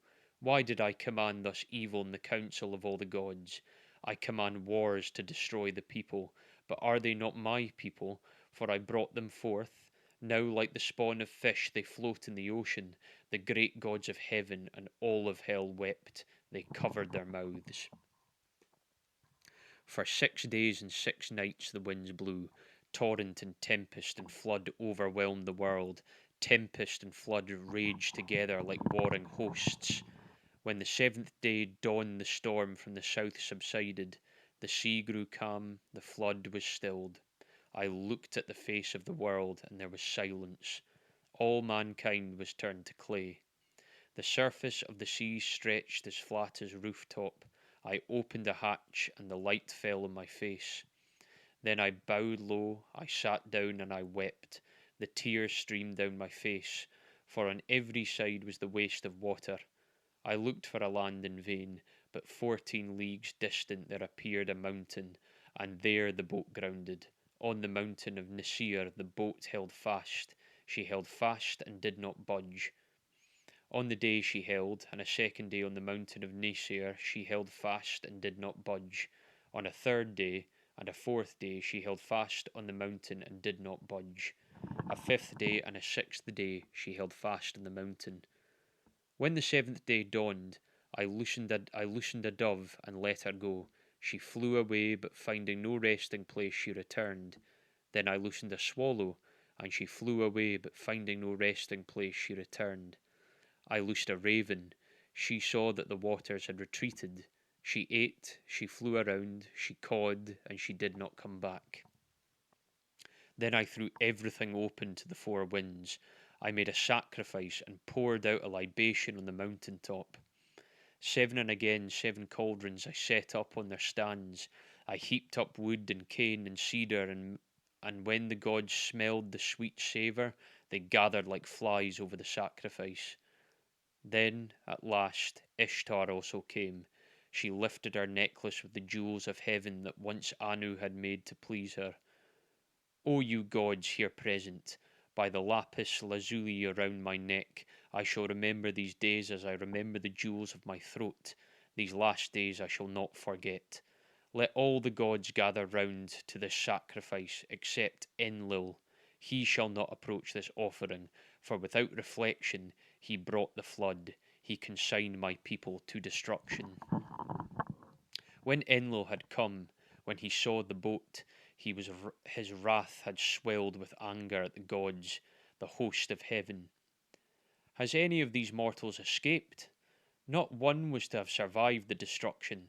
Then the god of wells and canals, Nanutra, opened his mouth and said to the warrior Enlil, Who is there of the gods that can devise without Ea? Is it Ea alone who knows all things? Then Ea opened his mouth and spoke to warrior Enlil. Wisest of gods, hero Enlil, how could you so senselessly bring down the flood? Lay upon the sinner his sin, lay upon the transgressor his transgression. Punish him a little when he breaks loose. Do not drive him too hard or he perishes. What that a lion had ravaged mankind, rather than the flood? Would that a wolf have ravaged mankind, rather than the flood? Would that famine had wasted the world, rather than the flood? Would that pestilence had wasted mankind, rather than the flood? It was not that I revealed the secret of the gods. The wise men learned it in a dream. Now take your counsel what shall be done with him. Then Enlil went up into the boat. He took me by the hand and my wife and made us enter the boat and kneel down on either side, he standing between us. He touched our foreheads to bless us, saying, In time past, Utnap Ashtam was a mortal man. Henceforth, he and his wife shall live in the distance at the mouth of the rivers. Thus it was that the gods took me and placed me here to live in the distance at the mouth of the rivers. 6. The Return. Utnapishtim said, As for you, Gilgamesh, who will assemble the gods for your sake, so that you may find that life for which you are searching, but if you wish, come and put into the test, only prevail against sleep for 6 days and 7 nights. But while Gilgamesh sat there resting on his haunches, a mist of sleep like soft wool teased from the fleece drifted over him, and Utnapishtim said to his wife, Look at him now, the strong man who would have everlasting life. Even now the mists of sleep are drifting over him. His wife replied, Touch the man to wake him, so that he may return to his own land in peace, going back through the gate by which he came. Utnapishtim said to his wife, All men are deceivers, even you he will attempt to deceive. Therefore bake loaves of bread, each day 1 loaf, and put it beside his head, and make a mark on the wall to number the days he has slept. So she baked loaves of bread, each day 1 loaf, and put it beside his head. She marked on the wall the days that he slept, and there came a day when the first loaf was hard, the second loaf was like leather, the third was soggy, the crust of the fourth had mould. Your fifth is mildewed, your sixth is fresh, and your seventh was still over the glowing embers when I touched and woke you. Gilgamesh said, What shall I do, O Utnapishtim? Where shall I go? Already the thief in the night has hold of my limbs, death inhabits my room. Wherever my foot rests, there I find death. Then Utnapishtim spoke to Urashabi the ferryman. Woe to you, Urashabi! Now and forevermore you have become hateful to this harbage. It is not for you, nor for you are the crossings of this sea.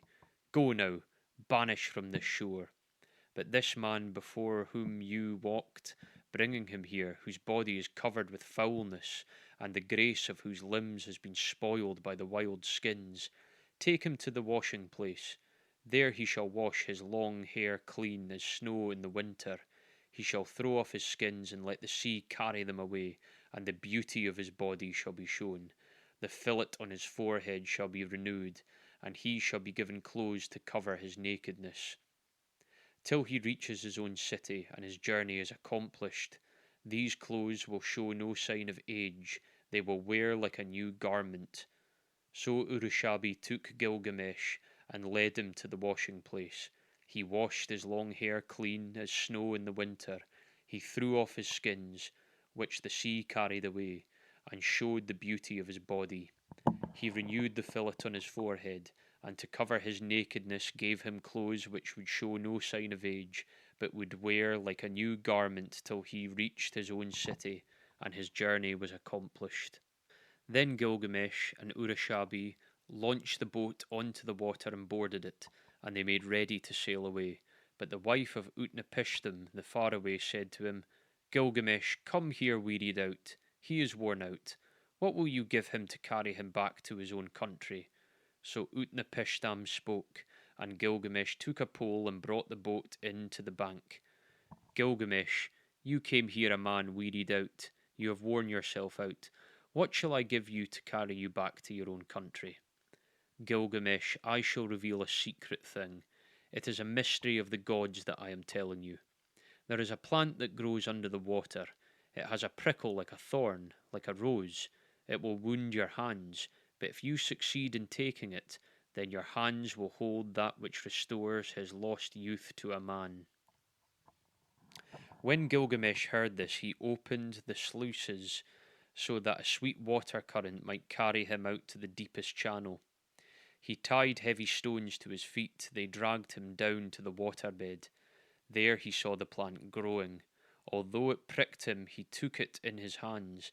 Then he cut the heavy stones from his feet, and the sea carried him and threw him on the shore. Gilgamesh said to Urushabi the ferryman, Come here and see this marvellous plant. By its virtue a man may win back his former strength. I will take it to Uruk, to the strong walls. There will give it to old men to eat. Its name shall be The Old Men Are Young Again, and at last I shall eat it myself and have back my lost youth. So Gilgamesh returned by the gate through which he had come. Gilgamesh and Urushabi went together. They travelled their 20 leagues and they broke their fast. After 30 leagues they stopped for the night. Gilgamesh saw a well of cool water and he went down and bathed. But deep in the pool there was lying a serpent, and the serpent sensed the sweetness of the flower. It rose out of the water and snatched it away, and immediately it sought its skin and returned to the well. Then Gilgamesh sat down and wept. The tears ran down his face, and he took the hand of Urushabi. O Urushanbi, was it for this that I toiled with my hands? It is for this I have wrung out my heart's blood. For myself I have gained nothing, not I, but the beast of the earth has joy of it now. Already the stream has carried it 20 leagues back to the channels where I found it. I found a sign, and now I have lost it. Let us leave the boat on the bank and go. After 20 leagues they broke their fast. After 30 leagues they stopped for the night. In 3 days they had walked as much as a journey of a month and 15 days. When the journey was accomplished they arrived in Uruk, the strong-walled city. Gilgamesh spoke to him, to Urushabi the ferryman. Urushabi, climb up on the wall of Uruk, inspect its foundation terrace, and examine well the brickwork. See if it is not of burnt bricks, and did not 7 wise men lay these foundations? 1/3 of the whole is city, 1/3 is garden, and 1/3 is field, with the precinct of the goddess Ishtar. These parts and the precinct are all Uruk. This too was the work of Gilgamesh, the king who knew the countries of the world.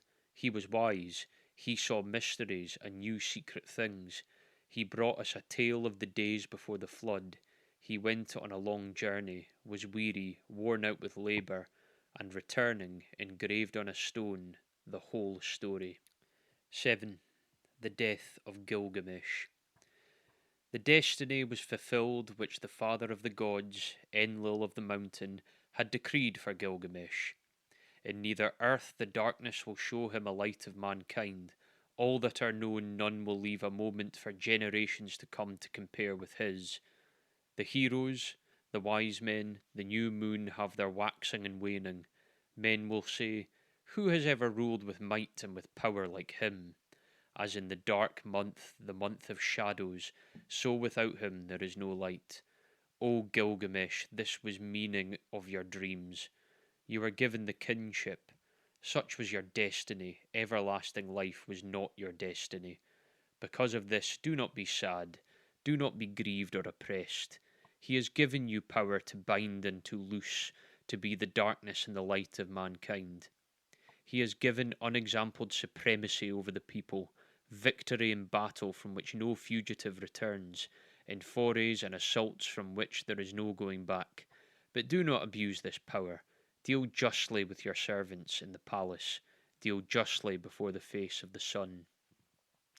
The king has laid himself down and will not rise again. The lord of Kulab will not rise again. He overcame evil, he will not overcome again. Though he was strong of arm, he will not rise again. He had wisdom and a comely face, he will not come again. He has gone into the mountain, he will not come again. O the bed of fate he lies, he will not rise again. Front the couch of many colours, he will not come again. The people of the city, great and small, are not silent. They lift up the lament. All men of flesh and blood lift up the lament. Fate has spoken. Like a hooked fish he lies stretched on the bed, like a gazelle that is caught in a noose. Inhuman Namtar is heavily upon him. Namtar that has neither hand nor foot, that drinks no water and eats no meat. For Gilgamesh, son of Ninsun, they waited out their offerings. His dear wife, his son, his concubine, his musicians, his jester, and all household, his servants, his stewards, all who lived in the palace, waited out their offerings for Gilgamesh, the son of Ninsun, the heart of Uruk. They waited out their offerings to Erich Shigel, the queen of death, and to all gods of the dead. To Namtar, who is fate, they waited out the offering. Bread for Ned, the keeper of the gate, bread for Ningzada, the god of the serpent, the lord of the tree of life, for Dumzai also, the young shepherd, for Enki and Ninki, for Indakuga, for Nindakuga, for Emno and Nimno, all the ancestral gods, forebearers of Enlil, a feast of Shalpe, the god of feasting, for Samquan, god of the herds, for Dai, mother of Ninhursag, the god of creation in the place of creation, for the host of heaven, priest of priestesses, weighed out the offering of the dead. Gilgamesh, the son of Ninsun, lies in the tomb. At the place of offerings he weighted the bread offering, at the place of libation he poured out the wine. In those days the Lord Gilgamesh departed, the son of Ninsung, the king, peerless, without an equal among men, who did not neglect Enlil his master. O Gilgamesh, Lord of Kulab, great is thy praise.